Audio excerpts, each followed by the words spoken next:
Olá, autores, tudo bom? Sejam bem-vindos ao Livro de Teseu, o canal do YouTube do nosso estúdio literário. Eu sou o Diogo Oliveira, escritor e criador aqui do estúdio, e hoje eu vim trazer para vocês uma resenha de um livro um livro não, um conto muito diferente, pelo menos, do que eu estava acostumado a ler, não tinha encontrado antes.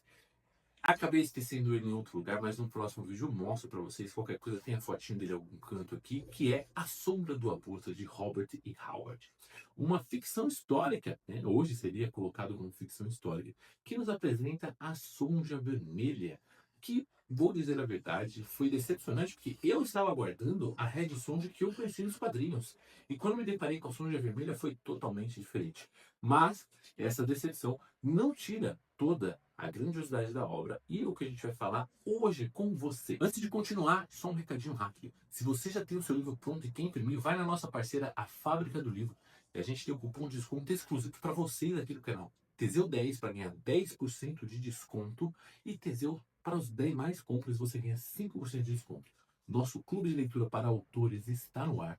O link está aqui embaixo. Participe. O nosso livro da vez, na hora que sair esse vídeo, é Para Ler como Escritor, e o próximo livro é o Palavras Mágicas. Se você é autor, quer escrever, o clube de leitura é feito para você, eu tenho certeza. E se quiser participar da nossa newsletter gratuita via WhatsApp, o link também está aqui embaixo. Bom vídeo para vocês. Nós já conhecemos Robert Howard com Conan empunhando a sua espada, com Solomon Kane vagando como justiceiro, mas Howard também escreveu uma história real, violência, crua, junto com personagens que são maiores que a vida e que, pasmem, encontram-se em um cenário histórico de algo que realmente aconteceu. E A Sombra do Abutre é uma dessas coisas que ocorre. Ambientada no cerco de Viena de 1529, ele captura esse momento em que a Europa literalmente podia dizer que estava respirando pólvora e a queda de uma cidade poderia redefinir o continente inteiro. E a gente é jogado no meio desse caos, sem amortecimento, sem elegância, apenas guerra, honras duvidosas, sobrevivência e personagens cativantes. O nosso protagonista é o Gottfried von Kaulbach, cavaleiro alemão, fanfarrão, beberrão, eficiente no campo de batalha e completamente imprevisível. O tipo de personagem que é amado por muita gente. E o enredo gira em torno de uma perseguição mortal de Mikhail Oglu, o Abutre, pois ele vestia uma armadura e tinha as asas de abutre junto com a armadura, o braço direito de um sultão que está determinado em eliminar nosso Gottfried. E essa perseguição cria um motor narrativo na história de caçada dentro de uma guerra maior. Então a gente tem toda aquela batalha antigamente de guerra para todo lado, e no meio dela a gente tem essa perseguição entre um e outro. E no meio disso surge a nossa Sônia Vermelha de Rogatino, a original, como eu falei. Uma russa violenta, brilhante, personagem magnética, que mais tarde, como eu disse, iria trazer um nome para a Red Sonja, mas não quer dizer que a Red Sonja seria exatamente ela. O ritmo é exatamente aquilo que a gente aguarda de uma história do Howard. Uma narração um pouco comprimida, explosões de ação, páginas que, se você colocasse para alguém fazer um storyboard e desenhar, seria muito bem complexo. Não é tão parecido quanto o que eu estava acostumado de ler sobre Conan, do Robert Howard, mas é tão interessante quanto. Eu digo isso porque ele tem um estilo como se fosse muscular, direto, carregado de energia.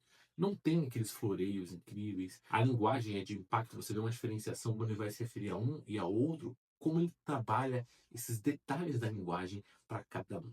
Cenas de combate são coreografadas como se fossem um visual cinematográfico.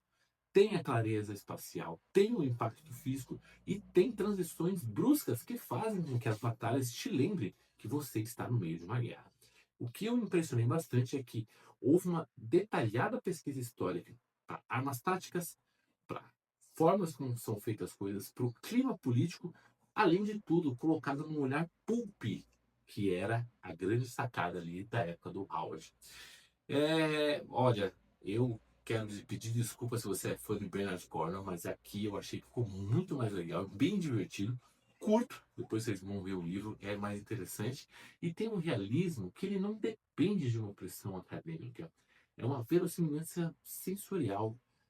Você sabe que aquilo faz sentido porque tem o barro, tem a pólvora, tem o sangue, tem o grito. Não precisa ser o detalhe, que nem eu já vi umas pessoas falando assim: Ah, mas o sangue, quando fica tanto tempo, ele fica incrustado, ele solta um cheiro. Ali você não sente falta de nada disso, porque o que precisa ser dito e é falado e é ponto. Tem alguns temas centrais que eu vi que o conto ele traz, como honra, violência e uma atmosfera sombria. A honra, ela não é uma abstração filosófica, é como se fosse um pragmatismo.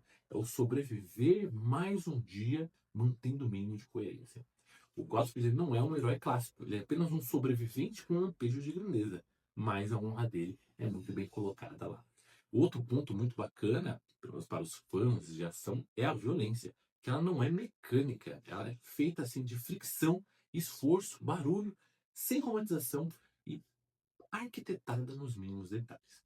Traz também uma atmosfera sombria, como eu falei, que é a queda de Viena, que é como se fosse um personagem a mais no livro. A cidade sitiada, apodrecendo pelo medo, um mundo que rui a qualquer instante.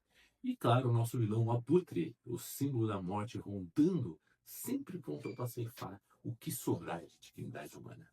Para finalizar, eu tenho o veredito que se você gosta de histórias militares crua, fantasia com estilo Weird Tales, você procura estudar um ritmo de ação para as suas histórias que você quer levar. Afinal, o nosso estúdio também foca em escrita.